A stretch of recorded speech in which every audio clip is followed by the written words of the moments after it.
Hey, welcome back to my channel, and you're probably going to hear the air because it is so hot here. It is literally been in the hundreds the past couple of days. We have had heat advisories here, so I've been inside. I actually did go out yesterday and I went out for a dessert. And I did go out the day before because it was my birthday. But yes, regardless of that fact, I have been indoors. Okay, it is hot. And speaking of that, okay, I want to talk about rest. Um, I wanted to talk about rest because rest is such a big thing for me, and I had to bring out one of my favorites. Rest is resistance. Ooh, ooh, ooh. How do we do it so it can focus? Yes, Rest is Resistance. It is one of my favorite books. And I have put so many people on. Ugh, I'm trying to talk too fast, but I'm a slow talker. If y'all have not noticed, I am a Southern girl through and through, so I talk very, very slow. Anyway, so yeah, this book is one of my favorites. I have put so many people onto this book. I like this book really put a lot into perspective for me about rest. I'm speaking specifically towards my experience as a black person, okay? And that's always, okay? Um, my crowd is, I'm speaking to black people, you know. So, anyway, so when I'm talking about rest, um, we deserve rest. I remember when I first started reading this book, I used to not rest because I was told at a young age that resting is lazy, okay? You know, getting naps in, da da da da da. It was actually a friend back in the day, and she explained to me how important naps are. And because I was telling her I didn't take naps at the time, this was back when I was a hot girl. I was on the scene every weekend. Okay, I was on the scene every day. I was going to bars like every other day as well. But me and her, we went to this gym one time because I was like, you should come and check out my hip hop class. I used to take this hip hop class with a lot of people, and I miss those days. But shout out to Colleen. But we used to have so much fun in that hip hop class. But anyway, so I brought her to this hip hop class, and we were on our way out, and as we were leaving, I was like, you want to go get something to eat or whatever? And she was like, actually, I'm going to go home and take a nap. And I was like, oh, okay. I was like, girl, I don't nap. And she was like, why? Like, it's like a restart to your day. And I was like, oh, okay. And also, by the way, this person was a little bit older than me at the time. She wasn't old at all, but she was like a little bit older than me. And I'm gonna listen to the girls. Like, the girls are always gonna want to put the young girls up on game. Okay. So the goal was to meet her anyway. We were going to dinner that night. She was inviting me to dinner that night with some of her friends. And so, yeah, she was like, yeah, I'm gonna go home and take a nap, but I'll see you for dinner. And I was like, oh, okay. So, yeah, people nap. People nap, okay? So, just FYI, get your naps in. Naps are everything. I love a good nap.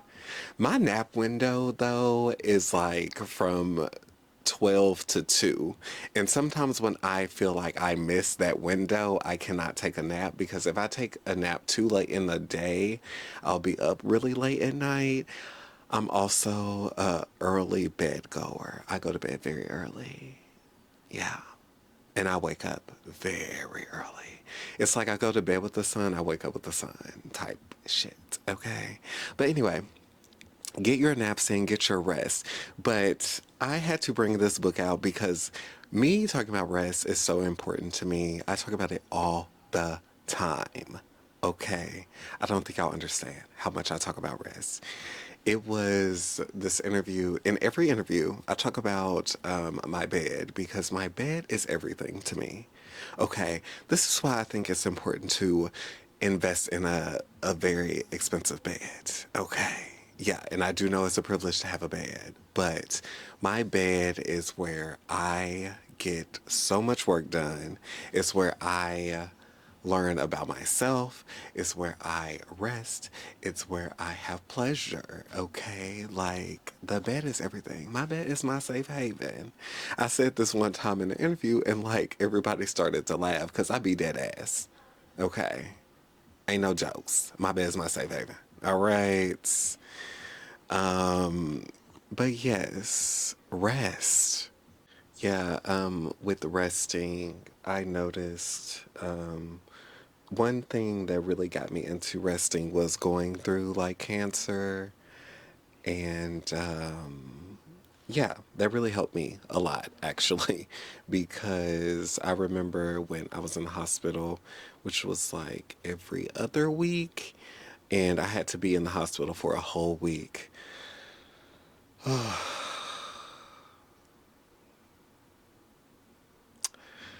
Hospitals is another story for another day. I feel like I say that every day, but I could go on and on about all these systems, but it was exhausting. But anyway, I remember being in the hospital and I really kind of enjoyed just having that time to myself. But it wasn't a lot of time to yourself because you do, get the people that come in all the time. They got to check your blood pressure and all the things, and they want to talk sometimes. And yeah. Anyway, the hospital, well, chemo specifically, is where I first started to learn rest for myself. Because when you are sick, you can do nothing but rest and be alone with your thoughts. I think resting is important because you do get that time to be alone with your thoughts. It's so important to know what you think, okay? That's what we need in this world. I think COVID highlighted that for everybody. Like, COVID was a time where everyone could start like thinking for themselves. Like, they weren't so busy with like going to work or like clocking in that they could start thinking for themselves and having thoughts. And that's why I think like a lot of people start to mobilize together and we are all started to come together. Yeah, because people were rested. People were ready to get out. They were ready to put their new learnings to work, because one thing about learning is that you have to put it to work. Yeah, because it's one thing to learn. It's one thing to read something in a book. It was a video I saw recently. It's one thing to read something in a book, but it's another thing to live it and experience it. Like a lot of people can read about racism and anti-blackness and ableism and all these things, but have you lived it? Have you been around folks that have lived it? Right? Because it's like, oh, well, that's not how I read it in a book. And the thing about reading things in books and things like that, yes, that is one view, one mindset, okay? Some books are taken collectively with collective piles of like information, right, from different sources. But a lot of books are written by one person, so it can be interpreted by one person, okay? So, having said that, you could read something but have never met anyone that have lived that experience. And also too, like the thing that I talk about with being disabled is like these are my accessibility needs. Like there's a wide range of things that people need in this world, right? I remember when I was at this workshop at Creating Change a long time ago, and it was a disabled workshop and all the different accessibility needs. And the thing about that space, which was so beautiful, was that we accommodated everyone in that space. So the thing about it is listen, listen. I went on a whole different ball game, but I feel like we're still in the same ballpark. So, yeah, make sure you're resting. Make sure you rest so you can show up. So you can show up for those that need it the most. When we're also too, let's practice like listening. When we're resting, we're listening, we're taking in, okay? Not all the time we have to push out. Sometimes it's okay to just take in. Take in that, be alone with those thoughts a little minute for yourself. Think about it. Think about it for yourself. A lot of the times, I think we are privileged. So, yeah, sit with that. But anyway, that is all I really have for today. I feel like I could go on and on and on and on and on about this. But it was something that I wanted to read today because this was a book that I had, and I have not finished it yet because it is a really hard read for me just because it is about cancer, and these are Audre Lorde cancer journals. So it just hits a little bit hard for your girl. So sometimes I just need to put stuff down and take my time with it. I think sometimes too, like you don't have to rush things, and that's a part of like rest for me. Sometimes I feel like I need to finish so many books in a year, and while there are some books that I could just like speed through, there are books that I need to sit with, and this is one of those. So I have had this book for I think 2 years now, and I have not finished it. So that just goes to show you I just need time. Anyway, I highlighted this. It says, I am learning to live beyond fear by living through it. And in the process, learning to turn fury at my own limitations into some more creative energy. I realize that if I wait until I am no longer afraid to act, write, speak, be, I'll be sending messages on an Ouija board, cryptic complaints from the other side.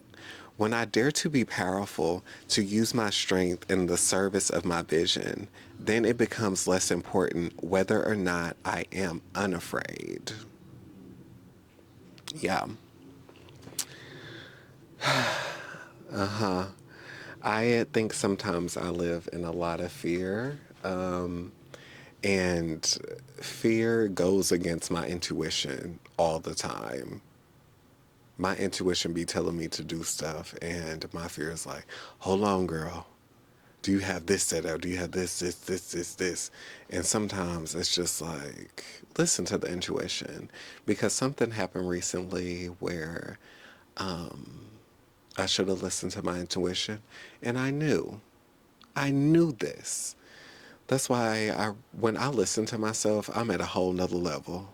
Okay? We at a whole nother level. But anyway, I said all that to say, let's make sure we're resting and make sure we're listening to ourselves. Yeah. But anyway, I will talk to y'all later.